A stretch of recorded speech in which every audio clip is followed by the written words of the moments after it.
വീണ്ടും ഒരു നോമ്പ് കാലം നമ്മളിലേക്ക് എത്തണം. അപ്പോൾ നോമ്പിൽ എല്ലാവരും ആത്മീയമായിട്ട് ഒരുപാട് ഒരുക്കങ്ങൾ തയ്യാറാവുന്നതാണ്.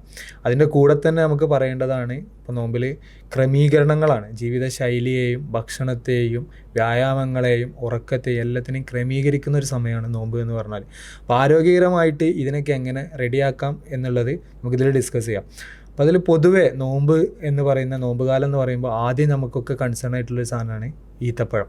ഈത്തപ്പഴം കൊണ്ടാണ് നോമ്പ് തുറക്കുക, അഥവാ നോമ്പിൻ്റെ ഭക്ഷണങ്ങൾ തുടങ്ങുന്നത് ഈത്തപ്പഴം കൊണ്ടാണെന്ന് പറയും. അപ്പോൾ ഈ ഈത്തപ്പഴം പൊതുവെ കഴിക്കുന്നതിൽ എന്തെങ്കിലും ബുദ്ധിമുട്ടുണ്ടോ? ഇല്ല, അത് പൊതുവെ എല്ലാവർക്കും ഉള്ള ഡൗട്ടാണ്. ഈത്തപ്പഴം മധുരമുള്ള ഒരു ഡേറ്റ്സ് ആണല്ലോ, അത് കഴിച്ചാൽ പൊതുവെ ഷുഗർ സ്പൈക്ക് ആവുക ഡൗട്ടുണ്ട്. കമ്പാരിറ്റീവ്ലി ഗ്ലൈസെമിക് ഇൻഡെക്സ് എന്ന സാധനമുണ്ട്, അത് ലോ ടു മോഡറേറ്റ് ഉള്ളതാണ് ഈത്തപ്പഴത്തിലുള്ളത്. അതേപോലെ ഈത്തപ്പഴത്തിൽ high fibre and glycaemic index moderate ഉണ്ടാവും. അതുകൊണ്ട് തന്നെ അത് നമ്മൾ നോമ്പ് തുറക്കുന്ന സമയത്ത് അത് കഴിക്കുമ്പോൾ അതിൽ ഷുഗറിനേക്കാൾ കൂടുതൽ ന്യൂട്രീഷ്യൻസാണ് ഉണ്ടാവുക. ഫൈബർ കണ്ടന്റ് ഉണ്ടായതുകൊണ്ട് അത് ഷുഗർ ഉണ്ടാവില്ല, സ്പൈക്ക് ചെയ്യില്ല. അതൊരു റിസർച്ച് പേപ്പറിൽ ഞാനിങ്ങനെ കണ്ടു.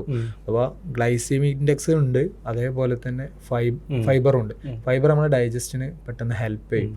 അപ്പോൾ നമ്മൾ ഈത്തപ്പഴം കഴിച്ചുകൊണ്ടാണ് ഒരാൾ നോമ്പ് തുറക്കുന്നതെന്നുണ്ടെങ്കിൽ പെട്ടെന്ന് ആ ഷുഗർ ഡൈജസ്റ്റ് ചെയ്യും. ഷുഗർ എന്നുള്ളത് അഥവാ ഗ്ലൂക്കോസ് എന്നുള്ളത് പൊതുവേ നമുക്ക് എനർജി ഗിവിങ് ആണല്ലോ, അപ്പോൾ എനർജി നൽകും. അപ്പോൾ ആ ഒരു ഊർജ്ജം അത് ശരീരത്തിലെ എല്ലാ സെല്ലിലേക്കും പെട്ടെന്ന് ഡൈജസ്റ്റ് ആവും. ഓൾറെഡി ഷുഗറിന് മെഡിസിൻ കഴിക്കുന്ന പേഷ്യൻസ് ഉണ്ടാവും, ഫാസ്റ്റ് നോമ്പെടുക്കുന്ന ആൾക്കാരുണ്ടാവും.